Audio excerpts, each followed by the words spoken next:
할렐루야. 네, 오늘 하루도 수고 많으셨습니다. 우리 옆에 분들과 함께 인사합시다. 사랑합니다. 축복합니다. 잘 오셨습니다. 우리 한번 또 따라 해보죠. 된다 하면 진짜 되고, 안 된다 하면 진짜 안 된다. 네, 여러분의 소망도, 교회의 소망도 된다 마음 먹고 우리가 진짜로 행하면 진짜로 이루어질 줄로 믿으시기 바랍니다. 기독교 역사에서 많은 신비 사건과 기적의 사건들이 있지만 그 중에서도 가장 큰 신비를 말하라면 아마도 성육신 사건일 겁니다. 살아계신 하나님께서 인간의 육신을 입고 이 땅에 오신 사건. 그러나 마태복음 1장에 기록된 그 예수 그리스도의 탄생의 기록은 우리가 흔히 상상하는 왕의 귀한 왕의 행차와는 전혀 거리가 멀죠. 그 시작은 사회적인 오해, 그리고 사회적인 딜레마, 그리고 한 남자의 깊은 고뇌와 침묵 속에서 시작이 됩니다.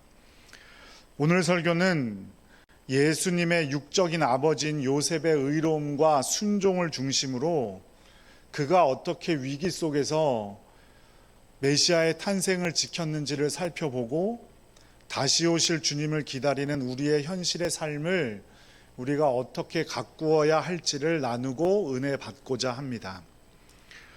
1세기 유대사회, 그러니까 예수님께서 태어나실 때는 로마의 압제, 헤롯의 폭정, 그리고 율법의 명예와 수치가 지배하던 소란스러운 시대였습니다. 유대인에게는 제일 큰 수치가 뭐였냐면 그 당시에 제일 큰 수치는 대제사장도 로마 황제의 승인이 있어야 임명할 수 있었다는 거예요. 그동안 대제사장은 어떻게 했어요? 물려받는 거죠. 아버지가 아들에게 물려주는 구조로 계속 이어져 왔는데 이 당시에는 로마 황제의 승인이 있었어야 됐어요. 그리고 두 번째 유대인들의 큰 수치는 뭐였냐면 유대인이 아닌 헤롯 왕에게 다스림을 받는다는 거예요. 헤롯은 반은 유대인이고 반은 유대인이 아니거든요. 엄밀히 따지면 헤롯은 유대인이 아니에요. 그런데 어떻게 로마 제국에 잘 싸바싸바 해가지고 헤롯이 유대를 다스리는 그 당시에 분봉 왕이 되는 거죠. 그리고 율법의 명예를 지키기 위한 사람들이 늘어났고, 하지만 율법의 수치도 그렇게 있었던 부끄러운 시대였습니다. 이러한 시대적 배경 속에서 하나님께서는 아들 예수 그리스도를 세상에 보내시기 위해서, 이 땅에 오시기 위해서 나사렛의 목수 요셉을 선택하셨습니다. 나사렛이 얼마나 볼품없는 곳인지는 우리 지지난주 수요일 날 말씀드렸죠. 목수. 예수님의 아버지의 직업은 목수였습니다. 요셉은 신약 성경에 또 말 한마디도 남기지 않은 사람입니다. 등장만 하지 말 한마디 남기지 않은 사람. 그의 행동은 하지만 오늘날 우리 교회와 성도들에게 진정한 의로움이란 무엇인지, 진정한 순종이란 무엇인지를 우리에게 보여주고 있습니다. 먼저 18절 말씀을 함께 읽어보죠. 예수 그리스도의 나심은 이러하니라. 그의 어머니 마리아가 요셉과 약혼하고 동거하기 전에 성령으로 잉태된 것이 나타났더니. 아멘. 이 약혼이라는 단어는 오늘날의 약혼이라는 개념과는 좀 다르죠. 그 유대 사회의 결혼의 풍습이 우리와는 다르기 때문입니다. 유대 사회에서는 결혼은 크게 두 단계로 나눠져 있는데 첫 번째는 정혼이라는 상태예요. 바로 마리아와 요셉의 상태가 정혼한 상태였습니다. 양가 부모의 합의하에 결혼 서약이 이루어지고 약 짧게는 10개월, 길게는 1년 반에서 2년까지도 떨어져 지내게 됩니다. 신랑은 신랑 집에서, 신부는 신부 집에서. 그러면서 신랑은 신부를 데려올 준비를 하는 거죠. 자신의 집을 마련하고 그리고 신랑은 신부에게 당시의 관례대로 지창금이라는 것을 지불합니다. 그러면 그 순간부터 이 두 사람은 떨어져 살지만 완벽한 부부로 간주되는 거예요. 부부 상태가 되는 거예요. 신명기 22장 23절 24절 보면 정혼한 여성을 이웃의 아내라고 규정하고 이 기간에 발생하는 성적인 부정행위도 간음으로 간주해요. 그래서 돌로 쳐 죽이는 사형에 처하도록 규정하고 있어요. 그렇게 시간이 지나면 결혼식을 올리는데 신랑이 신부를 자기 자신의 집으로 데려와서 육체적인 결합을 이루고 함께 사는 것을 의미합니다. 이때부터는 이들은 완벽히 부모로부터 독립된 삶을 살게 되는 거죠.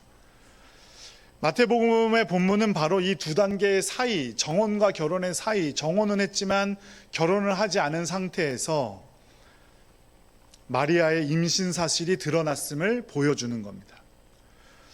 요셉은 마리아가 임신했다는 사실을 듣고 단순한 배신감이 아니라 자신의 법적 아내가 간음을 저질렀다는 치명적인 율법적 사회적 위기에 처한 것입니다.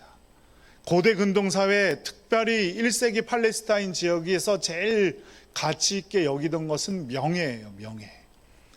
개인과 가문의 생존을 결정하는 가장 중요한 그 사회적인 자산이 바로 명예인데 그 명예를 잃게 되었다는 거죠. 남성의 명예는 어디서 찾냐? 여성의 순교를 보호하고 가문의 혈통의 순수성을 유지시키는 것에 그 남자의 명예가 달려있다고 생각하던 시대였어요. 만일 정혼녀가 다른 남자의 아이를 가졌다는 사실이 알려진다면 요셉 가문 전체에 씻을 수 없는 수치를 안겨주는 사건이 됩니다.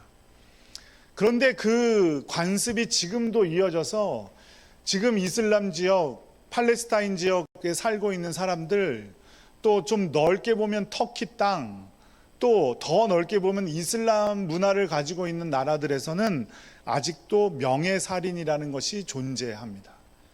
결혼하지 않은 상태에서 자신의 누이나 자신의 딸이 임신을 한 사실을 알게 되면 아버지나 오빠가 그 여자를 죽이는 거예요. 근데 그렇게 되면 잡혀가긴 잡혀가요. 근데 잡혀갔다가 대부분 우리나라로 따지면 집행유예라고 하죠. 형은 사는 거지만 밖에서 사는 거. 그걸로 풀려나게 됩니다. 지금도 그렇습니다. 터키도 그렇고요. 근데 왜 잡아가냐? 잡아가는 이유는 그렇게 했는데도 안 잡아가면 뭐 인권단체 이런 데에서 뭐라 그럴까요? 그런 좀 인권으로 안 좋은 나라로 찍히게 되고 그렇게 되면 국제 외교 활동을 하기가 어려워지니까 그나마도 잡아가는 거예요. 이게 바로 요셉이 처한 첫 번째 딜레마입니다. 독실한 유대인으로서 요셉은 율법을 준수해야 됐죠. 율법을 준수하기 위해서는 어떻게 해야 됩니까? 마리아를 돌로 쳐서 죽였어야 합니다. 최소한 공개적인 이혼을 통해서 그 죄를 드러내야 하는 거예요. 자기가 직접 죽이진 않을지라도. 부정한 여인과 결혼하는 것은 그 가문에 씻을 수 없는 수치고 율법을 어기는 행위로 간주가 될 수도 있었던 거죠. 둘째는 사회적인 딜레마가 있었을 겁니다. 나사렛은 매우 작은 마을이었어요. 마리아의 임신 사실을 숨길 수 없었을 겁니다. 요셉이 마리아와 결혼을 강행한다면 마을 사람들은 요셉이 결혼식 전에 율법을 어기고 마리아를 임신시킨 장본인이라고 여기거나 아니면 부정한 여자를 아내로 맞이해야 하는 어느 쪽이건 비겁하거나 명예 없는 남자로 손가락질 받을 것이 뻔했습니다. 이러한 배경을 이해하면 요셉이 겪었을 내적 고뇌의 깊이를 가늠할 수 있죠. 얼마나 힘들었을까요? 배신감에 치를 떨 수도 있고 자신의 명예를 회복하기 위해서 마리아를 공개적으로 비난하며 율법의 심판대에 세울 수도 있었을 겁니다. 그러나 성경은 그가 전혀 다른 선택을 했음을 우리에게 보여줍니다. 19절 말씀인데요. 함께 읽어보죠. 그의 남편 요셉은 의로운 사람이라 그를 드러내지 아니하고 가만히 끊고자 하여. 요셉이 천사를 만나기 전이에요. 이 이야기는, 그죠? 천사를 만나기 전에 요셉은 드러내지 않고 가만히 끊고자 했다라고 기록하고 있습니다. 여기서 의로운 사람이란 표현은 통상적으로 의롭다는 것은 법을 잘 지키는 사람이라는 것인데, 요셉이 율법적인 관점에서만 의로운 사람이었다면 그는 마리아를 죽이거나 온 세상에 그 죄를 밝히 드러내야만 했던 거죠. 그런데 요셉은 그와는 다른 의로움을 지키기로 결정했던 겁니다. 그는 율법의 엄격한 적용 대신 마리아를 보호하는 길을 택합니다. 그래서 드러내지 않고, 즉 공개적으로 망신 주지 않고, 가만히는 비밀리에 라는 뜻입니다. 그러니까 공개적으로 망신 주지 않고 비밀리에 그 여자와 관계를 끊고자 했던 거죠. 율법의 조문을 넘어서 율법의 근본 정신인 자비와 사랑을 반영하는 행위. 그래서 요셉을 성경은 의로운 사람이라고 기록하고 있는 겁니다. 요셉의 의로움은 타인의 허물을 들추어내어서 자신의 의를 증명하기 위한 것이 아니라 타인의 수치를 가려주기 위해서 내 권리를 포기하는 쪽으로 갔던 겁니다. 그는 마리아가 부정한 짓을 했다고 여길 수밖에 없는 상황이었는데도 불구하고 그녀를 죽음과 수치로부터 보호하려고 했습니다. 이것이 바로 성경이 말하는 의로운 사람입니다.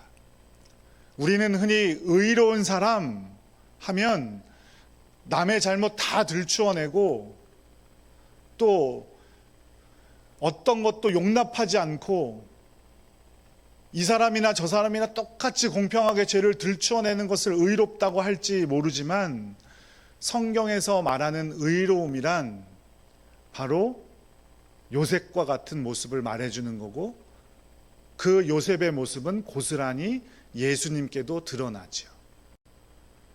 예수님은 우리의 죄를 위해 십자가에 달리셨습니다. 우리의 죄를 대신 지시고 우리의 죄를 모른 척한 것이 아니었습니다. 우리의 죄의 대가를 분명히 물으셨어요. 그런데 그 대가를 누가 지기로 했습니까? 예수님 스스로 지기로 하신 거예요. 그래서 십자가에 제물이 되어 주신 거죠. 그게 바로 예수님의 의로움입니다.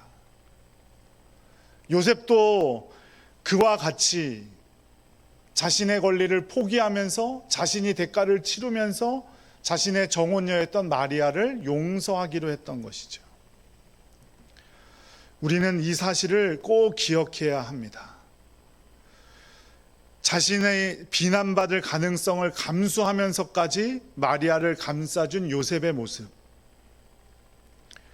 그녀를 공개적인 수치와 죽음의 형벌로부터 보호하기 위해서 그는 자신의 권리를 포기했던 것이죠. 이게 바로 예수님께서 말씀하시는 의로움입니다. 하지만 우리는 남의 잘못을 들추어내기를 좋아하죠. 즐기죠. 그래서 세 사람이 같이 얘기하다가 어디 가지 말라 그래요? 화장실도 가지 말라 그러잖아요. 세 사람 똑같이 일어나서 똑같이 가야 되고, 두 사람이 가고 한 사람 나 혼자 남으면 괜히 뭔가 찝찝하고, 그렇게 하지 않아야 한다는 겁니다. 요셉이 이 일을 생각할 때에, 그렇게 하려고 생각하고 있을 때 누가 나타나요? 주의 사자가 꿈에 나타납니다. 천사의 첫 마디가 무엇이었습니까? 다윗의 자손 요셉아, 내 아내 마리아 데려오기를 무서워하지 말라 였습니다. 천사도 예수님의 아버지였던 요셉의 내면엔 두려움이 자리 잡고 있었음을 시사했던 겁니다. 마리아를 용서하기로 했지만, 마리아를 가만히 공개적으로 드러내지 않고 비밀리에 관계를 끊고자 했지만, 요셉은 그 마음에 두려움이 있었습니다. 사회적인 시선도 두려웠을 것이고, 율법을 어기는 것에 대한 두려움도 있었을 것이고, 또 이제 자신의 미래는 어떻게 되나 하는 두려움도 있었을 것이고, 그런데 그 천사는 두려움을 해소하기 위해서 세 가지 중요한 계시를 전달합니다. 마태복음 1장 20절 21절 함께 읽어보죠.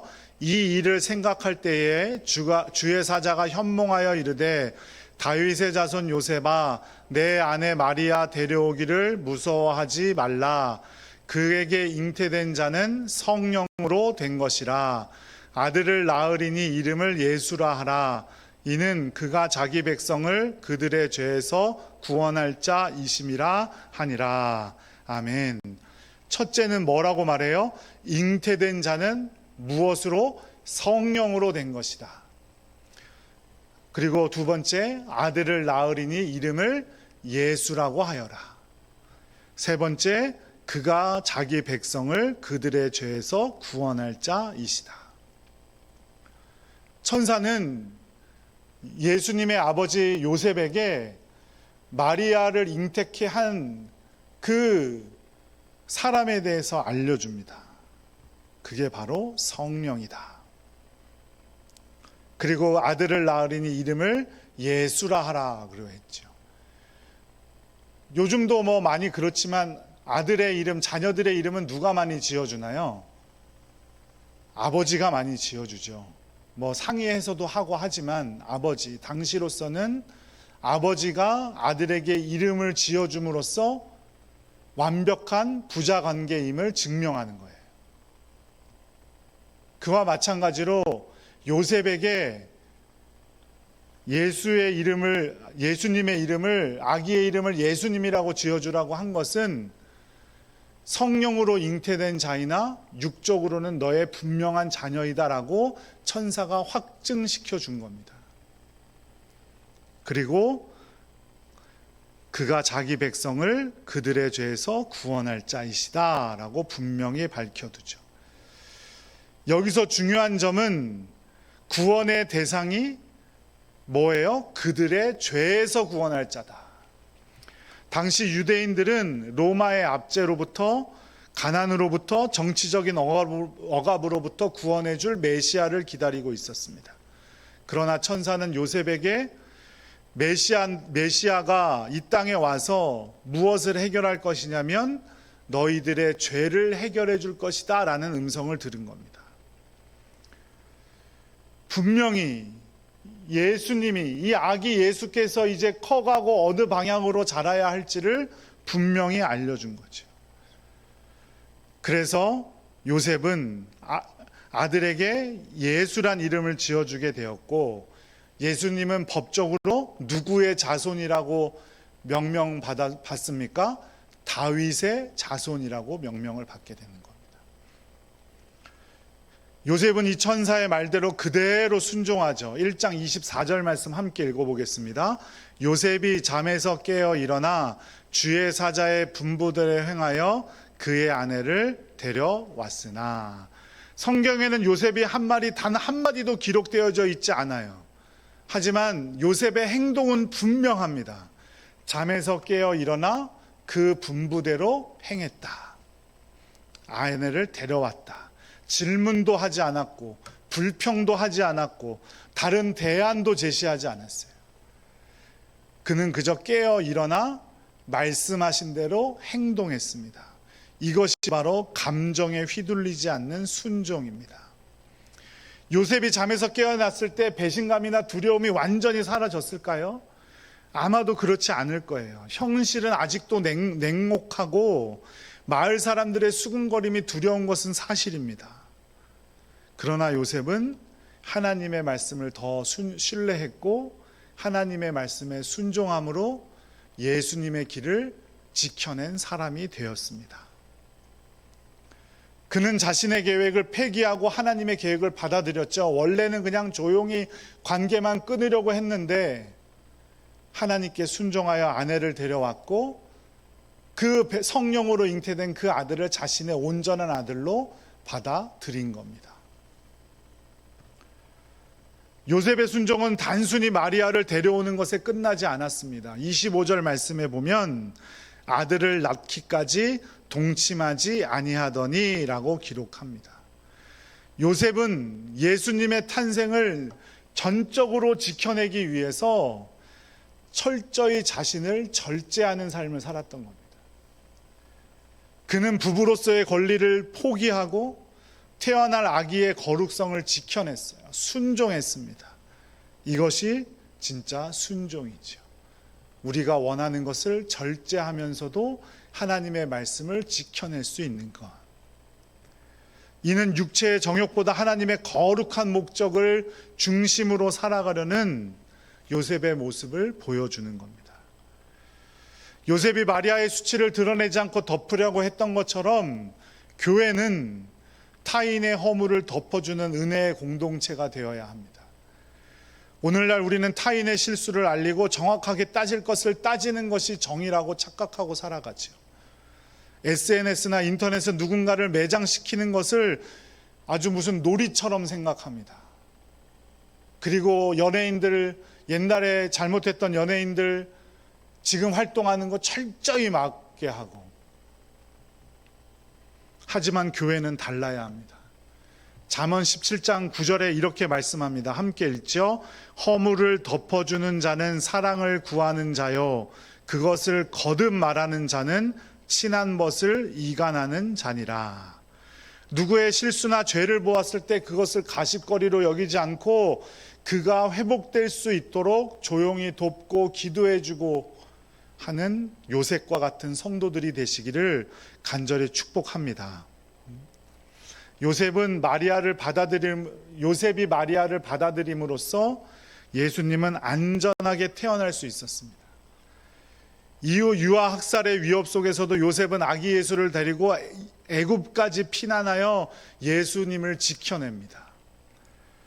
요셉의 침묵, 바로 교회의 일치를 지켜내는 원동력으로 보여집니다. 교회 내 분란이 일어날 때 자신의 억울함을 호소하며 소리를 높이는 대신 공동체의 평화를 위해 침묵하고 희생하는 자세, 우리에게 보여줍니다. 디트리 보네퍼 목사님은 신도의 공동생활이라는 책에서 이렇게 말했습니다. 서로의 짐을 지는 것이 진정한 기독교적 교제이다. 그는 형제의 자유를 침해하지 않고 그를 있는 그대로 용납하며 심지어 그의 죄까지도 덮어주며 기도하는 것이 성도의 의무이다. 이렇게 말했습니다.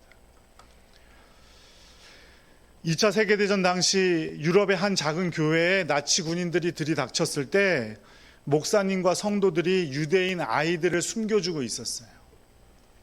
군인들이 아이들을 찾으려고 온갖 위협하며 목사님을 구타하고 성도들의 머리에 총구를 겨누었지만 아무도 입을 열지 않았대요. 그 공포 속에서도 서로를 바라보며 침묵을 지킴으로 그 아이들을 지켜냈다는 겁니다. 사랑하는 여러분, 요셉은 예수님을 지켜내기 위해서 자기의 목숨과도 같은 명예도 모든 것도 포기했습니다. 요셉은 말 한마디 남기지 않고 성경의 무대에서 사라지게 되지요. 예수님이 공생애를 시작하실 때 요셉은 이미 세상을 떠난 것으로 보여요. 그러나 그의 영향력은 예수님 생애 곳곳에 묻어 있습니다. 예수님이 하나님 아버지를 부르실 때 아마도 육신의 아버지 요셉이 보여줬던 그 희생을 기억하였겠죠. 그리고 그 사랑을 사람들에게 절절히 전할 때도 자기 아버지의 사랑을 기억했을 겁니다. 요셉은 마리아의 수치를 자신이 짊어지면서 십자가에서 인류의 모든 수치를 짊어지실 예수 그리스도를 지켜낸 것입니다. 그는 예수님에게 이름을 주었고 예수님은 우리에게 하나님의 자녀라는 이름을 주셨죠. 우리에게 이런 요셉의 영성이 필요합니다.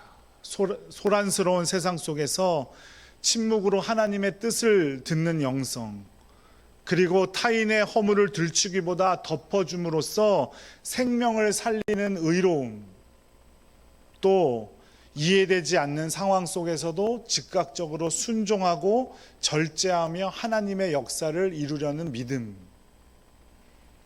우리가 가정에서, 교회에서, 직장에서 작은 요셉들이 되어서 누군가의 방패가 되어주고 누군가의 기댈 바위가 되어준다면 예수님의 뜻은 바로 그곳에서도 이루어질 줄로 믿으시기 바랍니다. 그 거룩한 사명, 요셉이 우리에게 보여준 그 거룩한 사명을 감당하는 저와 여러분들 되시기를 주님의 이름으로 간절히 축원합니다.